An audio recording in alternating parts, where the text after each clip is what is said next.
They say every bride remembers the moment she walks down the aisle, the way the music swells, the sound of the crowd rising, the warmth in the air that feels like forever. I remember all of it too, except my forever began with 3 empty seats staring back at me. I stood alone in the bridal suite at Willamette Valley Vineyard, the lace of my gown trembling between my fingers. The mirror reflected perfection, the flawless makeup, the crystal embroidery catching the soft light, the smile I forced to look effortless. Yet behind that reflection lived a truth I could no longer hide. My parents weren't coming. My brother wasn't coming. The people who were supposed to love me most had chosen somewhere else to be. A soft knock broke my thoughts. Martha, the wedding planner, stepped in with her polite smile that couldn't quite mask pity. "It's time. Caroline. Are you ready?" I nodded, though my chest felt like glass about to crack. From the window, I saw 90 guests seated in neat white rows, music drifting from a string quartet. 3 chairs in the front row gleamed empty under the afternoon sun. My voice trembled as I whispered, "They're not coming." "Are they?" Martha's eyes softened. "There's still time," she said, though we both knew it was a lie. When the doors opened, the sound of rustling silk filled the air. Every head turned. Some smiled kindly, others whispered behind cupped hands, but all I felt were their eyes' sympathy disguised as admiration. I kept walking, step by step. My bouquet trembled slightly in my hand. Ethan waited at the altar, his eyes steady, kind, grounding. When I reached him, his fingers brushed mine, and in that single touch, the noise faded. "I'm here," he whispered. "We're enough." For a fleeting moment, I believed him, but as the vows spilled from my lips, each promise carried a hidden ache. Behind every word was the echo of childhood dinners, where my parents praised my brother's trophies but forgot my art certificates. The faint memory of my father saying, "Logan needs more support. He's going places," and my mother's soft sighs whenever I brought home good news, always followed by, "That's nice, honey," before she turned back to whatever really mattered Logan. When the officiant pronounced us husband and wife, Ethan's mother embraced me with warmth I didn't know how to receive. "You're one of us now," she whispered. The words pierced through years of cold distance, loosening something tight inside me. The night sparkled with laughter and light. For moments at a time, I even forgot the empty seats. My college roommate raised a glass and said, "To finding the family who deserves you." A murmur of agreement rippled through the tables. The truth of it hit like a blade wrapped in kindness I'd spent my entire life chasing love that was never meant to be caught. Later that night, as the music faded and the crowd dissolved into soft goodbyes, I checked my phone one last time. No messages, no congratulations, not even a sorry. We couldn't make it. Ethan found me by the door, his arm sliding gently around my waist. "They missed something beautiful today," he said quietly. I looked up at the man who had chosen me without conditions, and for the first time, I wanted to believe that was enough. But deep inside, I knew this wasn't the end of the story. It was only the beginning, the quiet before the reckoning I never saw coming. 2 years later, I sat in my office overlooking downtown Portland, the morning sunlight reflecting off the sleek glass walls. The notification on my screen blinked like a quiet heartbeat. Acquisition of Crescent Motion Studio finalized at $21 million. I stared at the words, almost unable to connect them to the girl who once begged her parents to attend her art showcase, the girl who stood alone at her wedding. Around me, my team erupted in cheers. Jen, my creative director, popped a bottle of champagne. "To Caroline," she said, raising her glass. "The woman who built something from nothing while certain people weren't looking." We laughed, we toasted, and for a while, I let myself feel proud. I had worked late nights, survived failures, and built a company no one believed in but me. Yet when the celebration quieted, I reached for my phone, old habit, old wound, and there it was, again. Silence from my family. Nothing from Mom. Nothing from Dad. Not even a courtesy text from Logan. The ache returned. Soft and familiar, like pressing on a bruise. Then a notification appeared. Logan new post. Against my better judgment. I opened it. My brother, his wife Hannah, their twin daughters, all glowing in matching plaid uniforms. Family tradition continues. Third generation at Westridge Academy, my parents stood beside them, smiling with a pride they'd never offered me. Post after post, vacations in Maui, charity events, his law firm's dinner, my name absent from every caption. I scrolled until the screen blurred. All funded, I knew, by my parents' savings. Their retirement. Their endless devotion to him. I closed the app, locked my phone, and whispered to the empty room. Of course. The next day, I bought the car I'd promised myself years ago, a metallic gray Porsche Taycan, sleek as confidence itself. When the paperwork was done, I sat behind the wheel, feeling its hum through my fingertips, not because I needed to prove anything, but because I finally could. That night, I took a single photo of the car in my driveway and posted it with a caption, "Dreams realized." 3 days later, my phone lit up with a name I hadn't seen in 5 years. Mom calling. I hesitated before answering. Caroline. Her voice rushed through the line, tight and commanding. "We need to talk. Family meeting tomorrow." I almost laughed. "A family meeting after 5 years" in the background. I heard Dad mutter. "Tell her it's important." I bit back a bitter smile. What's important? My wedding wasn't.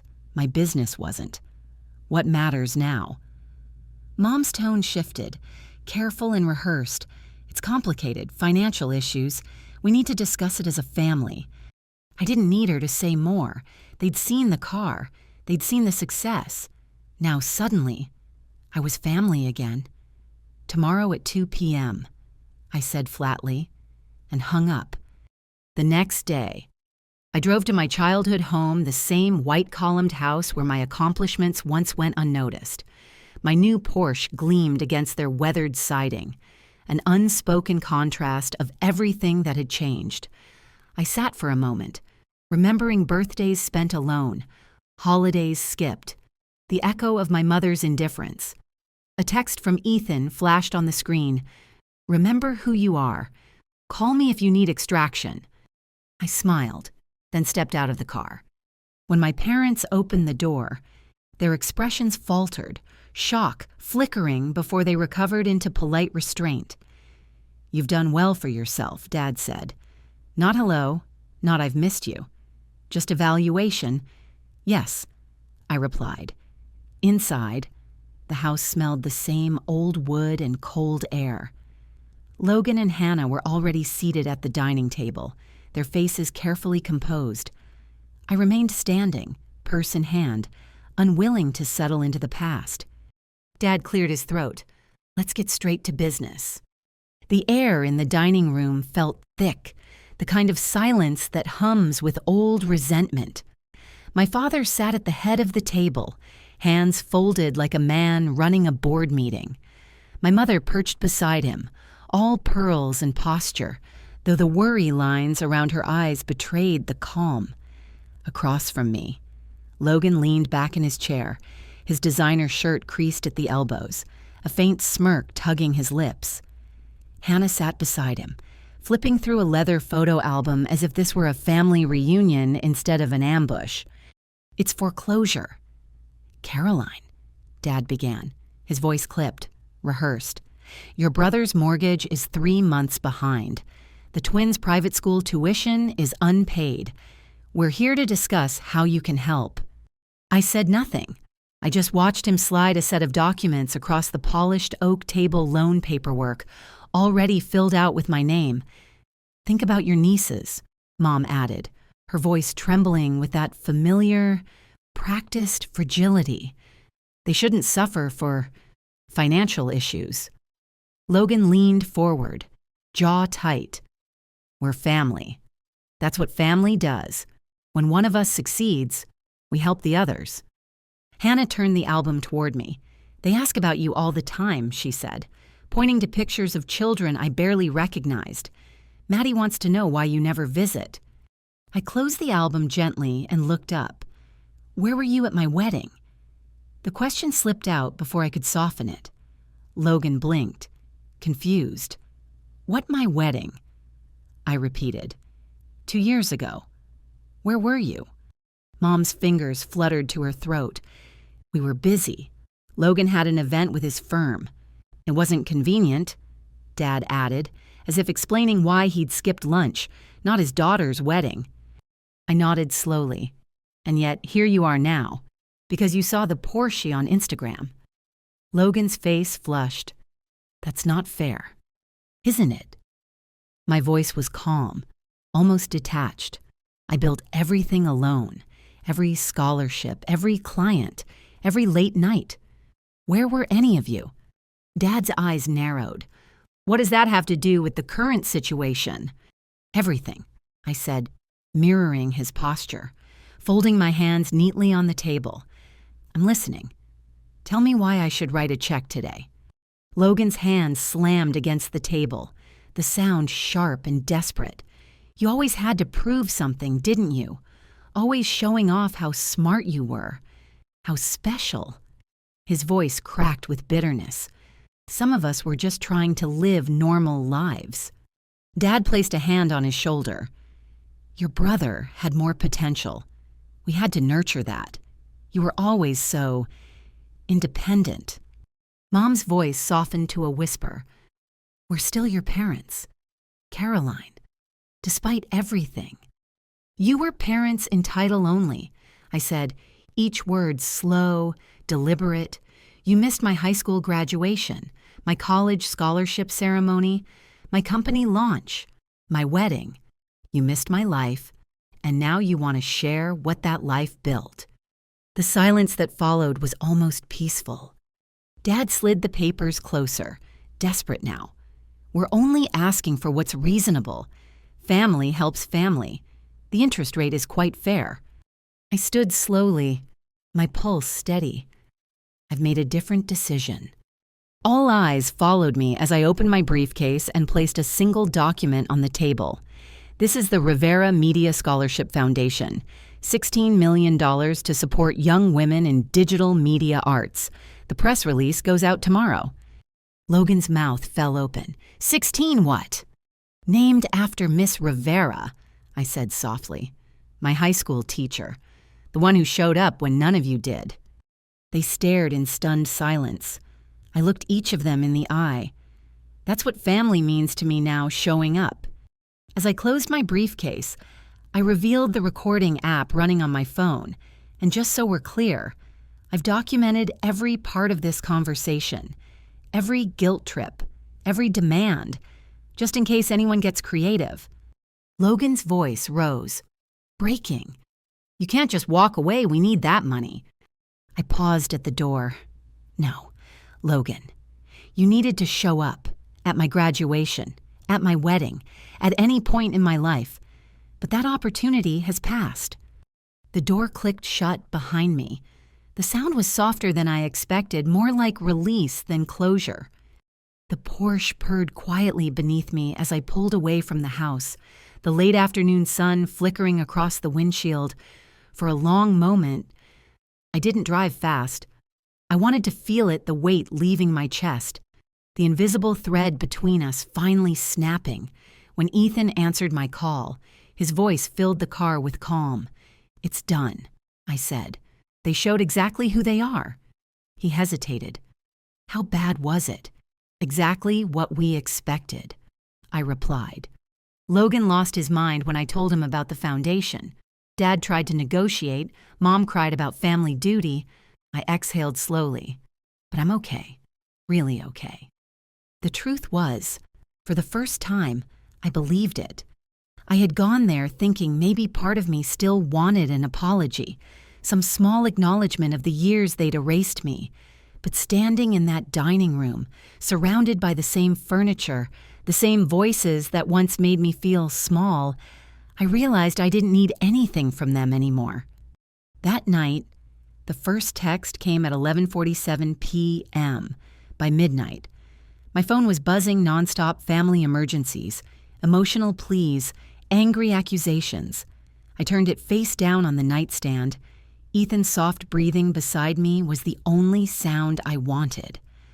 When morning light filtered through the curtains, I had 6 voicemails from my mother. Each message shifted tone from weepy to demanding to vengeful.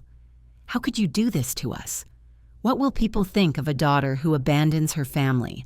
I dressed slowly, steady hands, navy suit, the one I'd worn signing the acquisition papers, power in fabric form. By 9 a.m., I was at the foundation's board meeting. 12 women, each one fierce and brilliant, sat around the table. The press release passed unanimously. The Rivera Media Scholarship officially existed. I was still reviewing logistics when Janine from reception called. "Miss Rivers, your family is here. They're making a scene." Through the glass walls, I could see the mom's gestures wild and dramatic. Dad's voice sharp, Logan red-faced and defensive. Employees had stopped to watch. "Have security escort them out," I said evenly, as they were led toward the elevators. Logan shouted over the hum of the office, "This isn't over. You can't ignore family obligations." I straightened a stack of papers that didn't need straightening and told my team, "Let's continue." That night, I drafted a single email. "I have documented your harassment at my workplace. Any further contact will go through my attorney, Caroline." My therapist later called it clear and direct. It didn't feel satisfying, only necessary. The next week brought a new wave. Logan talking to reporters, my mother's long social media posts dripping with selective truth, but the story backfired. The public saw it clearly for what it was: parents who ignored a daughter until she became successful. Messages of support flooded in. Former classmates, investors, strangers all saying the same thing: "You did the right thing." The more they tried to shame me, the freer I felt. The foundation thrived. Applications poured in from young women who reminded me of myself, creative, determined, unseen. When a reporter asked why I'd started it, I said simply, because someone once believed in me when my own family didn't. 2 weeks later, I stood on stage at a women's leadership gala as the audience rose to applaud. The light hit my face, warm and forgiving. Ethan smiled from the front row. In that moment, I realized the applause wasn't validation. It was reflection, the sound of a life rebuilt on its own terms. Months passed, and my parents' voices slowly faded into the background noise of distant news. Logan's house went into foreclosure. The twins transferred to public school. My parents sold their vacation property to cover his debts. Meanwhile, the Rivera Foundation grew beyond what I'd imagined. Donors came forward, inspired by its purpose. For the first time in my life, I was building something that didn't revolve around proving myself. It simply existed to lift others. During one selection meeting, the committee introduced a new finalist, Maya Harrison, a 17-year-old filmmaker from rural Oregon. Her application included a short documentary about women working in logging towns, raw, tender, and brilliant. As I watched, I felt a tug deep in my chest. Maya's eyes carried the same quiet ache I'd once seen in my own reflection, the look of someone trying to be heard in a house full of closed doors. That evening, I told Ethan, "She reminds me of me, quiet, determined, invisible until she refuses to be." He smiled softly. "Then you already know what she needs." I mentored Maya personally, watching her confidence bloom with every session. When she finally finished her first project, she invited me to her studio to watch. We stood side by side, the morning light spilling across the hardwood floors. Her documentary played across the screen 3 generations of women, their struggles woven through resilience and art. When the credits rolled, Maya turned to me, eyes bright. "You're the reason I believe I can do this," she whispered. I pulled her into a hug and thought of Miss Rivera, my teacher who had once told me the same thing: "You have a voice that deserves to be heard." The circle was complete. A year later, the Portland Arts Center honored me with a Community Leadership Award. Standing at the podium, I looked out over faces filled with warmth, not pity. Ethan beamed from the front row. Naomi raised her glass from a table near the stage, and Maya stood among the scholarship recipients, her camera hanging proudly around her neck. I took a breath and spoke from the place that had once been broken. For years, I measured my worth by the approval I couldn't earn from people who refused to give it, but today, I measure it by what we build together. The applause rose, a wave that felt like forgiveness, not for them, but for myself. Life became quieter after that. I kept boundaries where they belonged. The Thanksgiving invitations and guilt-laced letters from my parents went unanswered. Some wounds, I learned, aren't meant to close, they're meant to remind. One afternoon, while driving home, I stopped at a red light and glanced through a cafe window.